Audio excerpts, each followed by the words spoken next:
네, 전국의 신문화일보 애독자 여러분, 그리고 문화일보 유튜브 애청자 여러분, 안녕하십니까. 2026년 3월 3일 화요일 허민의 뉴스쇼 시간이 돌아왔습니다. 네, 오늘 첫 순서는 여러분들이 많이 좋아하실 우리 국민의힘의 김민수 최고위원을 모셨습니다. 안녕하십니까. 네, 안녕하세요. 반갑습니다. 네, 우리 애청자 여러분 처음 대면하실 텐데 간단하게 인사 좀 해주시죠. 네, 안녕하세요. 국민의힘 최고위원 김민수입니다. 지금 대한민국이 많은 위기 상황에 놓여 있다라고 생각하는데 애청자 여러분들께서도 같은 마음으로 대한민국 위기 상황을 바라봐주고 계실 거라고 생각합니다.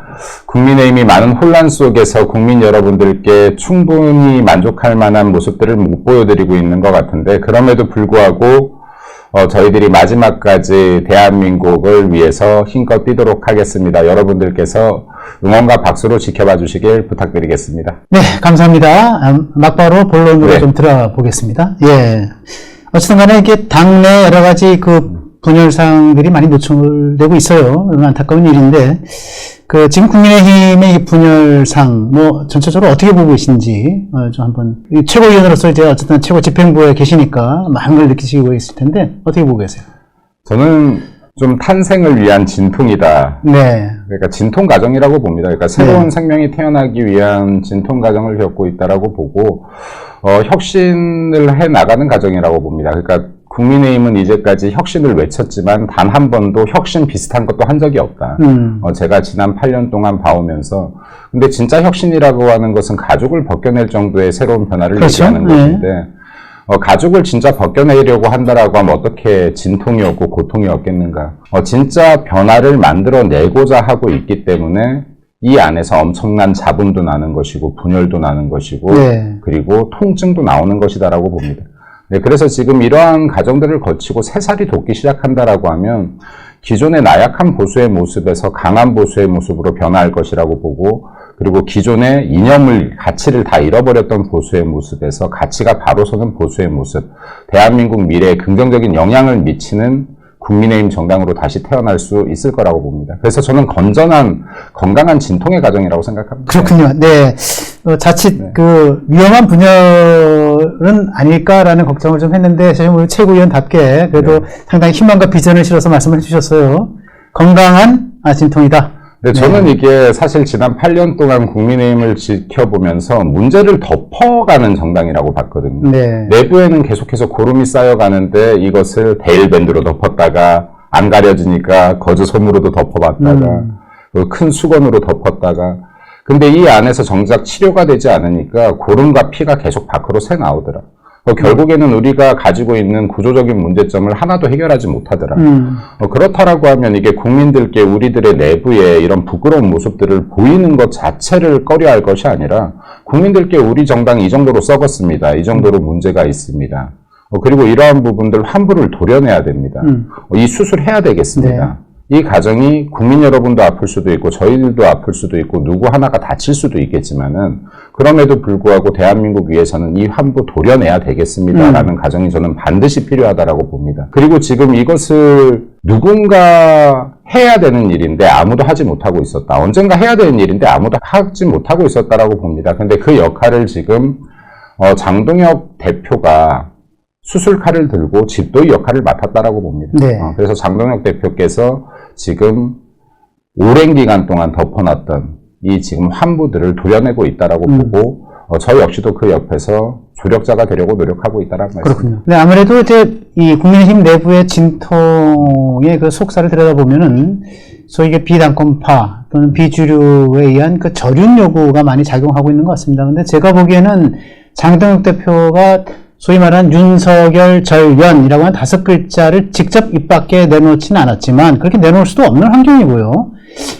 그런데 사실은 적어도 한 3차례 이상 걸쳐서 이 전략적 절연 또는 정치적으로는 거리두기와 가까운 메시지를 좀 담아냈다고 봅니다. 저는 1월 7일 날 기자간담, 기자회견, 신년 기자회견, 당 쇄신 기자회견에서 과거의 역사를 되풀이하지 않겠다라는 얘기를 했고요. 그 다음에 또 2월 10일인가요? 아마 허민의 뉴스쇼 바로 이 자리에서 앉아서 말씀을 했는데, 정치는 미래를 짓는 일이다. 그리고 어게인 세력에 대해서는 그렇게 얘기를 합니다. 그때 전한길 씨가 요구한 어게인 세력과 같이 갈 거냐라고 하는 질문에 대해서 어게인과 같이 하라고 요구하지 말고 어게인 너희가 나를 따라오면 되는 거다라고 얘기를 했거든요. 그것도 난 상당히 굉장히 의미 있는 얘기라고 생각을 하거든요. 전향적인 얘기다 이렇게 생각을 하고 또 2월 19일 윤석열 전 대통령에 대한 이제 내란 우물이 1심 재판에서 이제 무기징역이 확정된 다음 날이죠. 장동혁 대표가 2월 20일 입장 발표를 했는데 거기에서 어쨌든 그런 얘기를 하지 않습니까? 이 대통령의 이름을 이용해 먹는 사람들, 자기의 이권을 위해서 대통령 이름을 이용해 먹는 이런 사람들을 절연해야 된다는 얘기까지 했어요. 그러니까 대통령 이름을 팔지 마라. 요거는 어떻게 보면은 윤어게인을 등에 업고 자기 장사를 하는 사람들까지 겨냥한 말이라고 보는데 저는 이런 것들을 전략적 절연이라고 좀 생각을 해요. 그래서 나름대로는 어쨌든 간에 그런 절연 요구에 대해서 장 대표의 메시지 형식을 이렇게 나타났다고 보는 건데 거기에 대해서는 좀 평가가 좀 빈약하다고 보고 이게 당내 이제 저희 비당권파들의 평가는 굉장히 빈약하죠. 빈약하고 어떤 얘기를 해도 왜 윤석열 절연이라고 하는 5글자를 입밖에 내놓지 않느냐 이런 식으로 공격을 하는 모양새인 것 같습니다. 어떻게 생각하십니까? 사실 여기에서 뭐 100을 다 얘기할 수 있으면 좋겠어요. 저는 항상 방송에서. 근데 그러면 이제 당내를 욕보이는 게 될까봐. 그렇죠. 네. 60, 70 정도뿐이 이야기를 하진 못하는데 먼저 첫 번째로 저는 절윤을 요구해서도 안 되고 윤어게인과의 단절을 요구해서도 안 된다라고 봅니다. 그리고 아까 장동혁 대표께서 미래로 나아가야 된다. 정치 지도자는 항상 미래를 봐야 되는 건 맞죠. 그리고 지금 리더라고 하는 것은 팔로워가 아니죠. 이끄는 사람이지 쫓는 사람이 아닙니다. 근데 지금 이제 예를 들어 외부에서 장동혁 대표, 너가 우리를 쫓아와라고 하면 본인들이 리더를 해야 되는 겁니다. 그러니까 이게 뭐 이런 명언들도 있죠.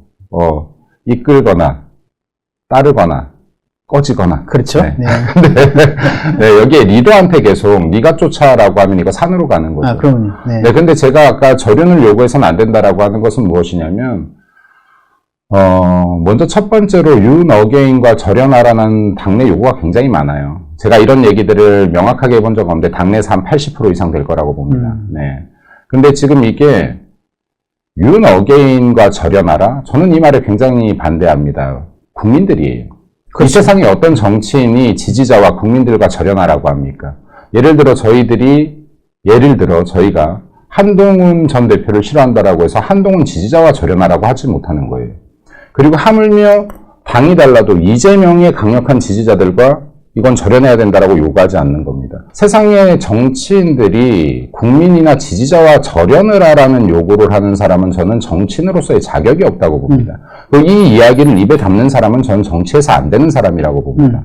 큰 범주 안에서 다 대한민국의 국민인데 이것을 지금 관계를 끊고 가라라는 요구 자체가 어불성설이다라는 말씀을 일단 좀 드리고 싶고, 그리고 지금 윤석열 대통령과 절연을 요구하는 사람들 역시도 마찬가지인데 저는 이것을 과거의 청산으로 보는 것이 아니라 자신들의 정치적 입지를 위한 절윤 요구라고 봅니다. 그렇기 때문에 이게 당내 분열로 이어지는 것인데 저희가 박근혜 대통령 탄핵 당시를 한번 돌아가 보면요. 당시에도 박근혜 대통령을 지켜야 된다라는 파들이 있었고 이분들 밖으로 이제 나가셨죠. 당 밖으로.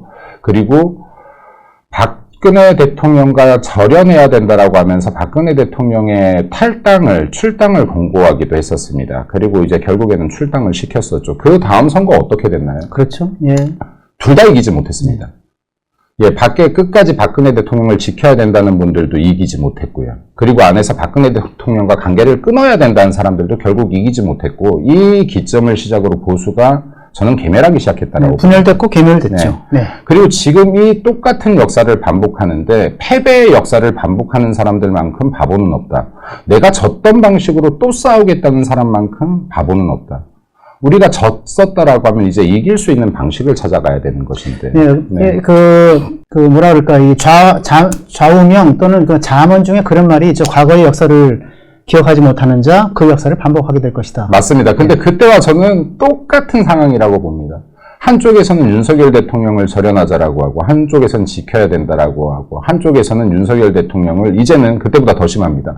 윤석열 대통령을 지금 좋아하고 사랑하는 국민들을 절연하자까지도 나오는 겁니다.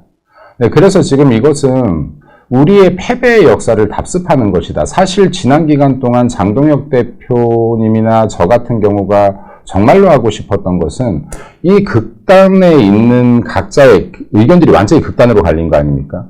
이것을 진짜 교량 역할을 하고 싶었던 것인데, 왜냐하면 이 분명히 교집합이 있을 겁니다. 우리가 앞으로 나아가고 싶은 교집합이 있을 것인데 이것조차도 너무 쉽지가 않더라, 불가능에 가깝더라 하는 걸 지금 느끼고 있습니다. 왜냐하면 이게 의견이 다른 것이면 제가 볼 때는 가운데로 모일 수가 있어요. 의견의 차이라니. 네. 근데 이제 보니 의견의 차이가 아니더라. 왜냐하면 국민들의 의견이지만 정치인들은 나를 위한 포지션이기 때문에 이게 위치 변동이 안 되는 겁니다. 예. 그래서 제가 이 부분에 대해서는 지금 더 이상의 절윤 요구나 국민들, 윤어게인에 대한 절연 요구가 당내에서 나와서 저는 안 된다라고 봅니다. 그만해라. 네. 어차피 멈추지 않을 사람들이다. 네. 그만해라. 네. 네. 그리고 자, 거기서 이제 네. 사실 그 여러 가지 갈등들이 나올 수밖에 없는데, 결국은 그 사람들, 그러니까 비던건파라 그럴까? 아니면은 지금 장동혁 지도 체제를 부인하고 싶은 사람들, 좀 더 나아가서는 이게 지방선거가 어떻게 되든 말든 어쨌든 우리는 장동혁 지도부를 허물고 새로운 지도부를 가져가겠다라고 생각하는 사람들, 이런 사람들은 절윤 요구를 그 카드로 해서 계속 이런 요구를 들이밀 텐데, 지방선거 이렇게 되면 굉장히 어려지지 않겠습니까? 이거 어떻게 결국은 돌파해야 될까요? 전 지방선거가 지금 아주 짧은 기간 남았지만 아직 이길 수 있다고 봅니다. 네, 이길 수 있는 방법이 있다고 보는데, 먼저 이 내부의 갈등을 밖으로 표출하지 않으면 된다. 그리고 지금 내부의 갈등을 계속해서 밖으로 표출하는 사람들은 선거에는 관심 없는 사람들이다. 선거 이후 자신의 포지션에 관심이 있는 사람들이다라고 봅니다. 왜냐하면 지금 이제 얼마 전에 국민의힘 지지율이 17%까지 떨어졌다라고 해서 장동혁 대표를 굉장히 코너로 모는 이런 방송들이 레거시 보도가 굉장히 많았거든요. 그렇습니다. 근데 저는 이게 제가 최고위원이 된 이후부터 여론조사 나오는 모든 것들을 전수조사해서 지금 추세 분석을 하고 있습니다. 그렇군요. 다 봅니다. 일종의 메타 분석이네요. 네. 근데 당시에 17% 나왔던 시점에서 여론조사가 7개 사인가 8개 사가 나왔거든요. 그러면 그 중에서 가장 낮은 게 17%였어요. 그렇죠. 근데 이게 원래요. MBS죠? 네, 네. MBS에서. 그러면 원래 이게 6개, 7개 여론조사가 있다 그러면 가장 극단은 보여주는 게 아니죠, 원래는. 근데 가장 낮게 나온 17% MBS 조사를 보여주면서 장동혁 대표 너의 노선이 틀렸다라고 압박을 가하는 겁니다. 하물며 우리가 완전 좌편향된 여론조사 기관이라고 보는 김어준의 꼭도 25%였습니다. 네, 그때 그렇군요. 여론조사가. 네. 그 시기에. 똑같은 시기에. 그렇군요. 네. 네, 그러면 이게 지금 어떠한 의도로 레거시들이 지금 이러한 17% 여론조사를 가지고 장동혁 대표를 흔드는가. 너의 방향성이 틀렸으니까 바꿔. 윤석열과 절연해, 윤어게인과 절연해, 그리고 당내에 있는 대다수의 의원들이 하는 이야기를 쫓아가. 저는 그 쫓아가면 그 길의 끝은 지선 패배 보수 괴멸이라고 봅니다.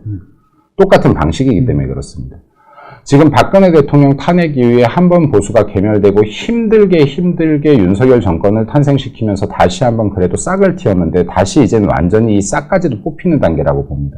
보수가 다시 태어나려고 한다 그러면 이것이 지금 정치인들이 개인 정치에 대한 욕심을 좀 내려놔야 된다. 진짜로 보수를 위한 길이 뭔지 봐야 된다라고 저는 개인적으로 생각을 합니다.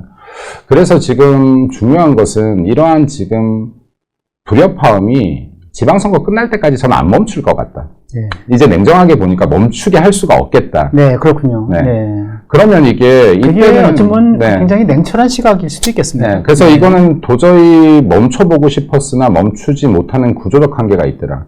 권력 구조의 한계가 있고 언론 구조의 한계가 있더라.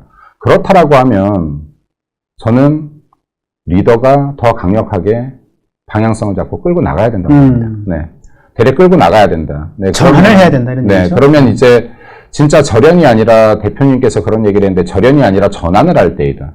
그럼 지금 저희들은 무수히 전환하려고 노력하고 있거든요. 근데 이것을 계속해서 또 절연 얘기로 덮고 있는 겁니다. 그럼 저희들은 지금 이런 정치 아젠다의 변화를 가져오려고 하는 것이고, 그리고 지금 이슈의 전환을 가져가 가려고 하는 것인데, 선거 체제로 바뀌어야 되지 않겠습니까? 그렇습니다. 그럼 지금 우리들이 준비하고 있는 수많은 공약들도 얘기해야 될 것이고, 민주당 정말로 공격할 게 많은데, 그럼 민주당에 대한 공격도 해야 이게 국민들이 민주당이 뭘 잘못하고 있는지도 알 것이고, 그럼 이런 아젠다의 전환 단계로 넘어가야 될 것이다. 그리고 지금 이것은 결국에는 만약에 이 교집합을 끝까지 차낼 수 없다면 이걸 교집합만 찾다가 끝날 것이 아니라 더 강력하게 뚫고 나가야 된다라고 봅니다. 그리고 이 과정이 한 번은 있어야 보수가 변화할 것이다. 네. 그리고 만약에 지금 이번 기회조차도 보수가 어물쩡 덮고 넘어가려고 한다 그러면 전 이 지방선거에서 정말 부끄럽지 않을 정도의 패배를 하고 나서 보수가 다시 일어서지 못할 거라고 봅니다. 네, 그래서 이런 입장 차이들도 분명히 있을 것이기 때문에 제 생각이 모두가 맞다, 누군가의 생각이 모두가 맞다일 수는 없지만은 최소한 실패했던 방법으로 회귀해서 같은 방식으로 실패하지 말자. 일반적으로 지금 말씀하신 것 중에 하나는 박근혜 정권 8년 전에, 8년 전인가요? 네. 그때 9년 전이네요. 벌써 2017년이니까.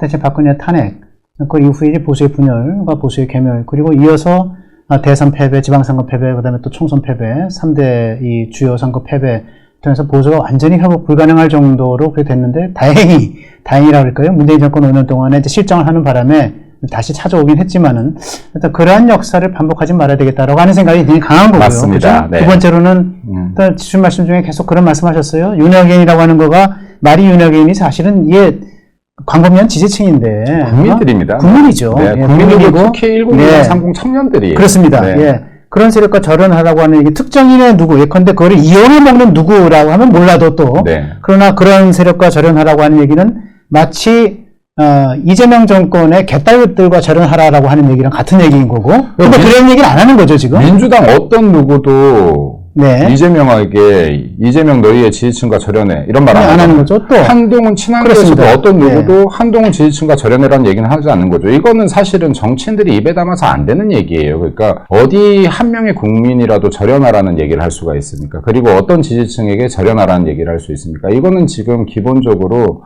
내가 나와 맞지 않는 국민들에 대해서는 앉지 않겠다라는 마음을 갖고 있는 것인데, 이런 사람들은 전 정치 해상 안 된다라고 생각합니다. 네. 그럼 이제 앞으로 이제 지방선거를 앞두고, 지금 저는 결국 이제 당내 통합 문제는 통합 문제대로 어쨌든 이제 진행시가 나가되, 그 다음에 중요한 거는 혁신. 혁신의 이제 꽃은 공천 혁신이라고 봅니다, 저는. 그 다음에 이제, 세 번째로는 역시 이제 지금 여권에 얼마나 공격할 것이 많아요, 이재명 정권에. 맞습니다. 그죠? 너무 안타깝습니다. 민주당에서 사법파괴 네. 포함해서 네. 이런 것에 대한 공격을 통한 반사이익, 이것인데, 통합 문제는 또 통합 문제대로 지금 어쨌든 어려움을 겪고 있지만 그걸 계속 나가야 된다고 보고, 자, 혁신으로 들어가서 지방선거를 앞둔 당내 혁신, 특히 공천 혁신 어떤 식으로 진행이 돼야 되고 또 어떻게 진행되고 있는지 혹시 아시는 대로 좀. 저는 사실 이 공천룰이 바뀌고 있는 상황을 보면서 좀 놀랐어요. 왜냐면 바뀌고 있습니까 지금? 네, 상당히 바뀌고 있습니다. 제가 지금 그 2019년도에 1월 달이죠. 공개 오디션을 통해서 당협위원장에 선발이 됐는데 20년, 그러니까 21대 총선 당시에 청년 가산점이라고 해서 15%가 있었어요. 네. 그럼 이게 뭐냐면, 예를 들어서 우리 앵커님과 제가 경선을 했다. 근데 앵커님께서 40%를 득점했고, 네. 예, 제가 30%를 득점했다 그러면 30에 15점을 더하는 게 아니라 15%라는 건 30%에 15%. 아하. 그러니까 34.5%를 받은 셈이 되는 거예요. 그럼 제가 지죠. 그렇죠. 네, 그러니까 30대 40대는 제가 네. 청년 가산점이 있어서 지는 겁니다. 가산점이 큰 의미가 없는 거네요. 의미가 없죠, 네네네. 사실은. 네. 근데 지금은 어떤 분위기냐면 20점 얹어주겠다는 거예요. 어허. 그러니까 이거 완전 차원. 50점이 되는 거죠. 50점이 되는 40점인 저를 누르는 거죠. 완전히 이기는 거죠. 근데 이거는 지금 청년들이 정말로 자기의 경쟁력을 어느 정도 갖고 있으면 공천에서 완전 경선에서 뒤집어 버릴 수 있는 구조를 만들어 놨습니다. 네. 그럼 이것은 지금 이때까지 국민의힘이 했던 척 했던 게 아니라 해버린 겁니다. 아하. 네, 청년 신인들 많이 들어와. 예전에는 주는 척을 했다 그러면. 장동혁 대표가 네. 이 자리에서 저랑 얘기하다가 공천 혁신을 얘기하면서 new face, new 네. start 얘기를 했습니다. 네, 맞습니다. 거기에 해당되는 얘기일 것 같습니다. 네, 그리고 네. 지금 어제, 이건 비공개 회의에서 나온 네. 거예요. 지금 비공개 회의에 나온 네. 얘기를 지금 문화부 유튜브 화면 뉴스쇼에서 공개해 주시는 거죠? 단독입니다. 네, 그리고 네. 제가 비공개 회의 얘기를 안 하는 걸로 되게 유명한 사람이거든요. 네네. 기자님들이 싫어합니다. 네, 그래서 기대하겠습니다. 기자님들이 네. 싫어하는데 이거는 해도 될 것 같아서요. 뭐 저도 얘기했지만 이 청년 가산점에 이미 국회의원이 된 사람들은 빼라. 어허. 네. 아. 이거 굉장히 어려운 말이죠. 그래서 그렇죠. 제가 그 자리에서 우재준 최고한테 미안하다고 하면서 얘기했습니다. 그렇군요. 네. 우재준 최고 이미 국회의원인데 청년 가산점까지 받으면 누가 감히 우재준 최고 지역구에 그렇습니다. 도전이나 하겠냐. 네. 네. 그러니까 이거는 초선 의원 일당 진입이 된 사람들은 약자가 아니다, 더 이상. 네. 가산점 받을 사람 기득권 안 인정하지 된다. 않겠다. 네, 기득권 인정해서 안 된다. 그래서 지금 어제 또 나왔던 얘기들이 여성 가산점도 진입한 여성들에겐 빼라. 그렇군요. 네, 이거 굉장히 쇼킹하죠, 지금. 그러네요, 진짜. 그 의원들이 앉아있는 자리니까요. 네. 그래서 지금 이제 이게 맞느냐. 이미 기득권이 된 사람들에게 국회의원 배지를 달았다는 것은 이미 내가 기득권으로 들어왔다는 것인데 이 사람들에게 나이가 어리다라고 해서 성별이 여성이라고 해서 계속해서 이 가산점을 주는 게 맞냐. 그럼 그 지역구에는 아무도 도전하지 못한다. 그때 그 자리에 있던 여성 의원들 또는 우재현 최고의 표정 혹시 뭐 리액션 있었습니까? 대려 또 그 말도 맞다라고 했어요. 그래요? 네, 그러니까 이게 지금 국민의힘이 변하는 과정이라고 봅니다. 그러니까 이제 이러한 부분들은 그 말도 맞다. 고무적인 일인데요. 네, 그래서 지금 이게 변하는 척 하는 게 아니다. 이때까지 제가 봤던 국민의힘은 계속 말장난으로 변화하려고 했지만, 우리가 지금 변화하려고 하고 있다. 이거 하나만 봐도, 근데 이런 것들이 안 알려지고 있어요. 가슴 아픈 거죠. 네. 그럼 청년들한테 알려줘야 새로운 인물들이 저도 도전해보겠습니다. 라고 할 수 있는 오직 것인데. 절연 이슈만 덮고 있는 거죠. 네, 그러니까 지금 모든 것들이 지금 절연해라 하면서 절연 이슈가 덮고 있는 겁니다. 그래서 지금 이런 것들도 지금 당의 변화를 보여주는 아주 큰 상징이라고 보여지고, 그리고 지금 최근에 뭐 민주당의 곰팡이 백신, 지금 코로나 곰팡이 심각하죠. 백신 같은 경우 네. 너무 심각하거든요. 그럼 이게 지금 어제 최고위원회의에서 장동혁 대표님이나 제가 둘 다 이 부분의 심각성을 이야기했는데 이것도 언론에 안 나와요. 이 부분도 언론에 제대로 방영이 안 되고 있습니다. 그럼 지금 이런 것들을 대래 당 내에서 절연 요구를 할 것이 아니라 모든 의원들이 화력을 집중해주면 이거 안 나갈 수가 없거든요. 근데 지금 이게 장동혁 대표님이나 이 지도부에서 나가고자 하는 방향을 제시했었을 때 어떤 의원도 여기에 지금 화력을 집중하는 것이 아니라 절연할래 말래만 하고 있는 거예요. 이거 선거에 이기겠다는 게 아니죠. 그래서 저는 과감하게 우리 지지자들에게 이런 분들 비판해달라고 얘기합니다. 비판해 주십시오. 그리고 이 모든 행태들을 기억해서 지방선거가 끝나고 나서라도 저는 보수의 새로운 건립을 위해서 저는 이분들에 대해서 평가하고 그리고 조치를 취해야 된다고 봅니다. 알겠습니다. 네. 그래서 이게 보수가 바뀔 수 있는 방법은 하나다. 지지자분들께서 이 분들 모습을 기억해라. 왜냐하면 보수 지지자분들이 마음이 따뜻해요. 그래서 금방 잊어요 또. 잠깐 잘하면 또 잊고 봐주고 하는데 치열하게 가야 되는데. 치열하게 가야 된다. 그래야 이게 보수가 재편된다. 라고 생각합니다. 알겠습니다. 네, 지금 뭐 혁신에 관련된 사례를 좀 말씀해 주셨는데, 자, 이 지방선거의 꽃이라 그럴까? 가장 중요한 관건, 승리의 관건, 승패를 구분하는 관건은 역시 서울시장 선거일 것 같습니다. 네. 서울시장 선거와 관련해서 혹시 알고 계신 얘기, 또 재미있는 얘기, 또 독자들이, 시청자들이 들으면은 혹할 얘기들이 있습니까? 룰이랄까, 아니면은 출마 인사들이랄까, 전략이랄까? 저는 방금 앵커님 말씀하셨던 게 사실은 답이라고 생각합니다. 결국에는 제 개인적인 바람으로는 모든 지역의 공천들이 빨리 시작됐으면 좋겠다. 그렇습니다. 네, 그러니까 이게 어떤 아젠다도 덮을 수 있는 유일한 카드가 저는 결국에는 인물이라고 봅니다. 그렇죠. 그러니까 지금 공천이 확정되고 그리고 치열한 경선을 통해서 공천이 확정되고 인물이 확정되는 순간 모든 이슈는 인물들에게 집중될 것이기 때문에 개인적으로는 공천을 차일피일 미룰 것이 아니라 경선 과정도 빠르게 진행을 해버리고 좀 더 빠르게 움직여서 이 이슈들을 더 이상은 부정적 이슈가 아니라 긍정의 이슈로 전환시키는 것이 좋겠다라고 개인적으로 생각하고 그 중심에 서울시장 선거가 있을 겁니다. 서울시장 선거 같은 경우는 미니 대선이라고 하잖아요.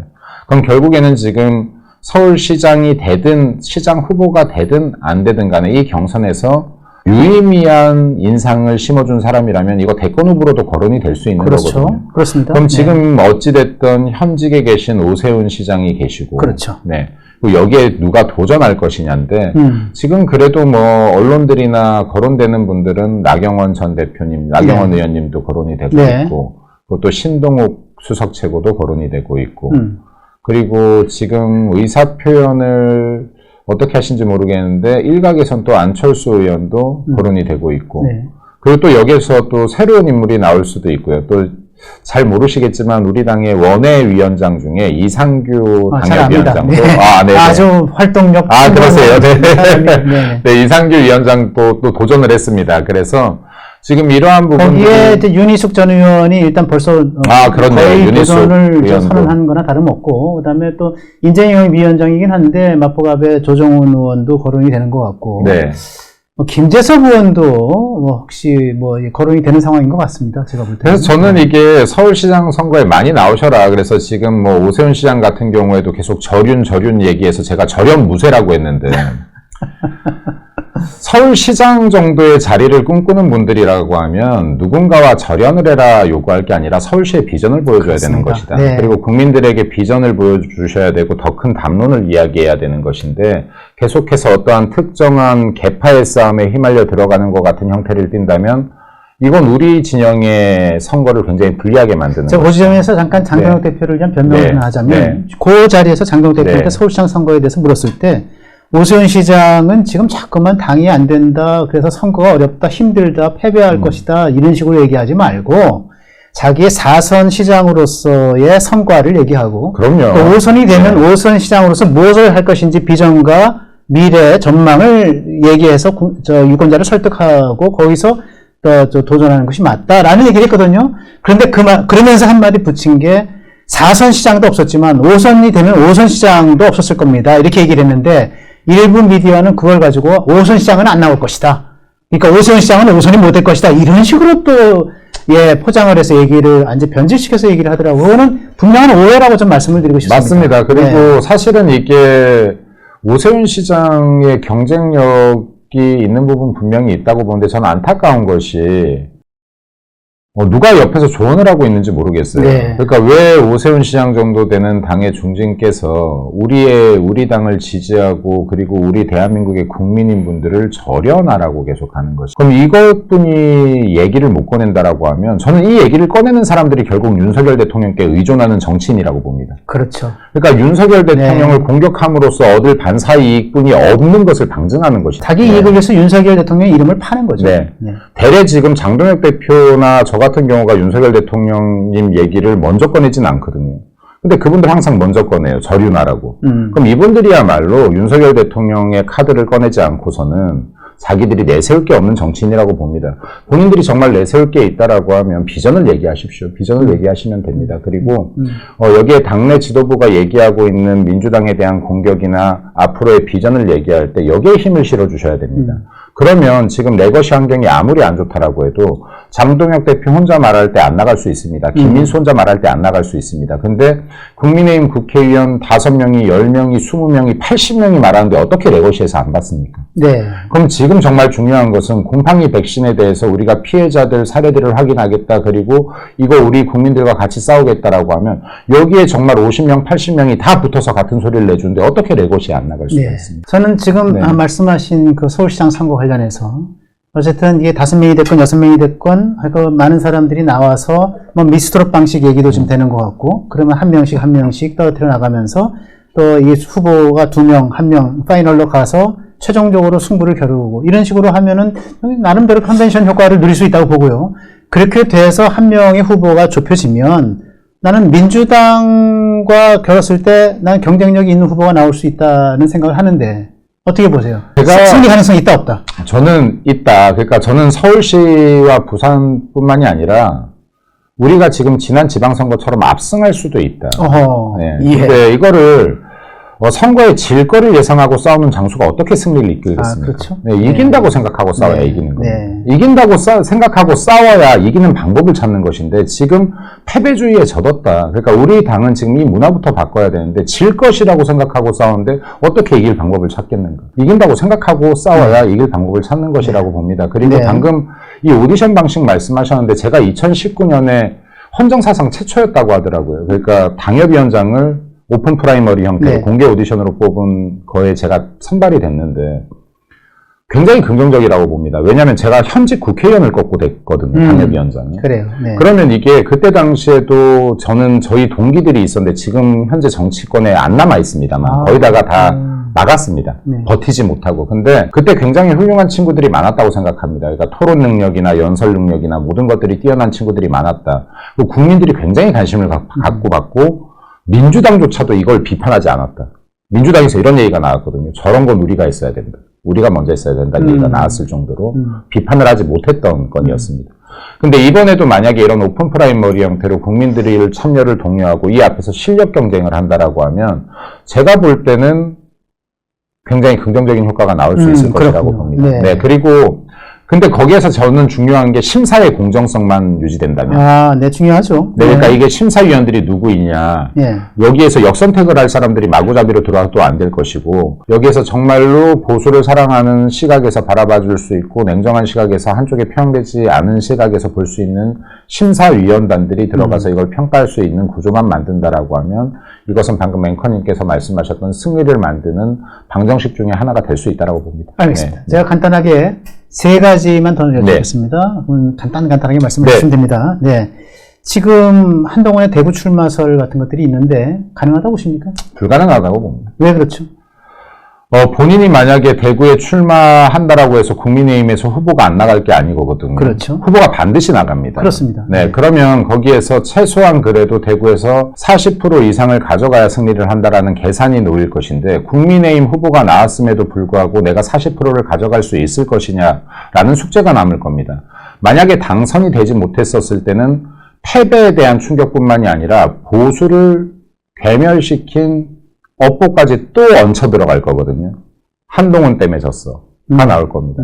이거는 분명히 진지한 고민의 영역이 될 것이라고 보고, 국민의힘에서 한동훈 후보가 나오는데 일반 후보 낼 수 있겠습니까? 거기에는 무조건 전략 공천이 될 겁니다. 그러면 여기에서 결국에는 민주당이 이기는 싸움을 만들어줄 것이냐, 네. 내가 이길 수 있을 것이냐의 고민으로 들어가게 될 것인데, 거기에서 저는 출마를 선택해서 만에 하나라도 민주당이 이기는 결과가 만들어졌을 때는 본인의 앞으로 정치 행보를 계속 한다라고 하면 그 정치 행보를 막는 가장 큰 걸림돌이 정치 생명을 유지하기가 어렵게 되겠죠. 네, 전 정치 생명이 끊길 그와 거라고 관련된 봅니다. 아이템은 네. 이제 우리 김은수 네. 최고위원 인터뷰가 끝나면 제가 네. 곧바로 다룰 예정입니다. 많이 시청을 해주시기 바라고요. 사법개혁 3법.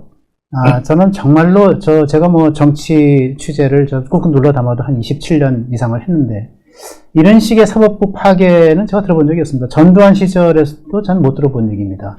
어떻게 평가하시고 어떻게 해야 되는지. 저는 아직 국민들께서 느끼시지 못할 뿐이지만 자유민주주의 체제가 이미 무너졌다고 봅니다. 그러니까 자유민주주의 체제라는 것이 결국은 자유주의라는 정치 사상과 민주주의라는 정치 체제가 결합된 것이고, 이 체제를 지탱하고 있는 가장 중요한 것이 법치라든지 상권분립이라든지 시장경제 체제인 것인데, 네. 근데 여기에서 지금 가장 중요한 기둥 중에 하나인 법치와 상권분립이 저는 지금 이미 깨지고 있다. 그래서 자유민주주의 체제가 지금 이미 한쪽으로 무너지기 시작했다라고 봅니다. 왜냐하면 이게 법치라는 것은 결국에는 수많은 사람들이 동의한 최소한의 도덕으로 사회 질서를 다스리고자 하는 것이고, 권력이 있는 사람이 사람을 지배하지 말라는 데서 시작하는 것인데, 이미 한 명을 위한 법이 탄생하기 시작했다는 것은 법 위에 사람이 섰다는 누군지는 겁니다. 굳이 얘기하지 네. 않아도 다 아시죠? 네. 한 명을 위한 법이 이미 입법되고 있다는 것은 법 위에 이미 권력이 있었고 법 위에 이미 사람이 있었다는 것인데, 이것이 법치가 깨진 것이 아니면 뭐가 법치가 깨진 것이겠는가?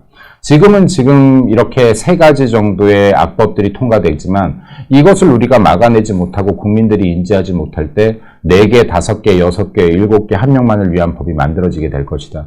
그리고 이 지방선거가 패배하게 된다라고 하면 이 폭주는 더 강화될 것이다. 그렇죠. 네. 저는 지금 이 지방선거가 굉장히 중요하다라고 보는 것이 단지 보수 정당의 괴멸을 막는 선이 아니라, 저는 지금 자유대한민국 체제가 무너지고 있는 것을 지키는 마지막 저지선이라고 보기 때문입니다. 그래서 반드시 이 지방선거를 이겨서 이재명 정권의 폭주를 한 번 정도는 강력하게 브레이크를 거는 제동장치로서의 역할이 지금 지방선거라고 봅니다.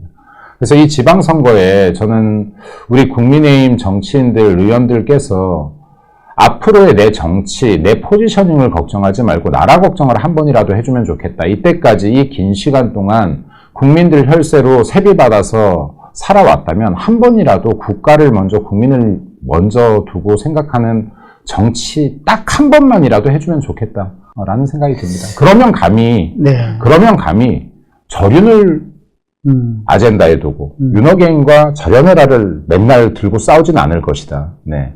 이걸로 지도부를 공격하지는 않을 것이고, 네. 더 큰 비전이나 담론을 이야기할 것이라고 봅니다. 그런 관점에서 오늘 이제 장동혁 지도부, 그리고 국민의힘 의원들과 그다음에 원외 당협위원장들, 그리고 여러 이제 지층이 모여서 장외로 나가서 청와대 앞까지 행진을 한다고 하는데, 그런 것도 일회용 무슨 시위가 끝나는 것이 아니고, 정말로 이 3법을 통한 사법 파괴, 민주주의 파괴, 상권분립 파괴, 이거를 정말 막아내겠다라는 절절한 심정으로까지 갈 수 있기를 정말 바랍니다. 사실 이게 보시면서 답답한 분들도 있을 텐데 저희가 어떤 것을 해도 민주당의 폭거를 막지 못합니다. 그러니까 저희들이 의석이 작아서 그렇습니다. 예. 민주당이 밀어붙이려고 하면 단 하나의 악법도 막아내지 못할 것이고 단 하나의 폭주도 막아내지 못할 것인데 제가 이미 이 얘기를 1년 전부터 했는데 우리에게 유일한 무기는 여론뿐이 없습니다. 국민 여론이 모여지는 것뿐이 없습니다.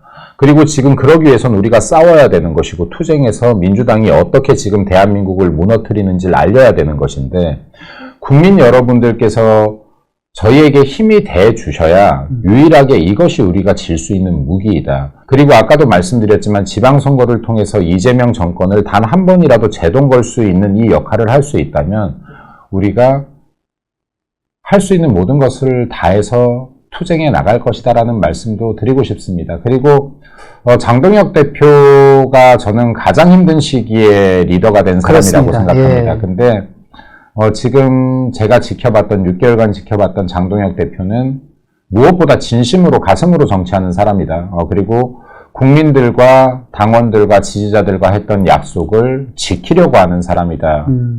그래서 저는 개인적으로 이렇게 생각합니다. 믿을 만한, 신뢰할 만한 정치인이다. 아, 그렇군요. 네, 그래서 이것이 국민들께서는 그렇게 생각해 주시는 것 같아요. 그래도 지금 대선 후보 지지율은 1위가 많이 나오지 않습니까? 그렇습니다. 네. 국민들은 이렇게 생각해 주시는데 정치인들이 이제는 우리 손으로 뽑은 우리의 리더를 좀 신뢰해 줘라. 우리 당의 의원들께서. 그리고 당원들이 세운 리더인데 한 번이라도 믿고 쫓아가 줘라. 그러면 우리가 지방선거를 어떻게 이길 수 있을까가 아니라 지난 지방선거처럼 압승해낼 수 있다. 믿고 쫓아가주면 좋겠다는 말씀 드리고 싶습니다. 알겠습니다. 감사합니다. 오늘 마지막 질문입니다. 예, 네. 우리 제가 좋아하는 우리 김민수 최고의 향후 개인적 정치적 행보, 정치적 입지 어떻게 만들어 나갈 것인지 예컨대 6월 지방선거 때 아니면 보궐선거 때 아니면 중앙무대 입성 계획 이런 것들이 혹시 만들어져 있는지. 네. 안 그래도 이 질문을 많이 하기도 하고 당내에서도 여쭤보셔서 당에서 필요한 것이 있으면은 내보내시고 네. 없으면은 전체 선거 뛰게 하시고 그렇게 답하는 게 정답이죠. 네, 근데 왜냐면 저는 정치가 뜻이었지만 국회의원이나 어떤 직책의 뜻을 둔 적은 없다고 생각합니다. 그러니까 제가 바꾸고자 하는 세상이 있었던 것이고 그러기 위해서면 어떠한 직책이 필요했던 것이지 여기에서 이 과정 안에서 뭐가 좀 빨리 되고 늦게 되고는 큰 의미 없는 것이라고 봅니다. 전 개인적으로 정치를 네. 함에 있어서. 네. 근데 지금 대한민국에서 대래 너무 많은 정치인들이 당장의 이 눈에 보이는 위치를 얻고자 싸우기 때문에 모두가 정치를 하려고 했던 목적을 잃어가는 것이 아닌가. 최소한 제가 본 장동혁 대표는 이 목적을 잃은 사람이 아니라고 봅니다. 그래서 제가 좋아합니다. 존경합니다. 근데 우리가 진짜로 정치라는 이 정치판, 이 더러운 곳에 들어오려고 했었으면 최소한 정치하려는 목적이 있었을 것이다. 네. 그것이 고작 배지는 아니었을 것이라고 봅니다. 그것이 고작 어디 지자체장은 아니었을 거라고 봅니다. 네, 물론 그런 사람들도 있겠지만 대다수의 정치인들이라면 분명히 바꾸고 싶은 세상이 있었을 것인데 그게 지금 우리가 하고 있는 행위가 맞는지 한번 돌아보면 좋겠다라는 네. 생각입니다. 그리고 여기에 지금 특히 대한민국 백척간두의 상황에 서 있는데 이 위기의 상황이라는 것을 정치인들께서 눈에 안 보이실 리 없거든요. 국민들도 보이는 이 위기의 상황이 어떻게 정치인 눈에 안 보이면 이거 거짓말이라고 봅니다. 정말 이 위기의 상황을 잃는다라고 하면 잠시 개인 내려놓고 단 한 번이라도 국민들을 위해서 나라를 위해서 뛰자라는 말씀 드리고 싶습니다. 예, 감사합니다. 오늘 말씀처럼 우리 김민수 최고 반드시 세상을 바꾸시기 바랍니다. 감사합니다. 네, 오늘 나오셔서 감사합니다. 감사합니다. 네.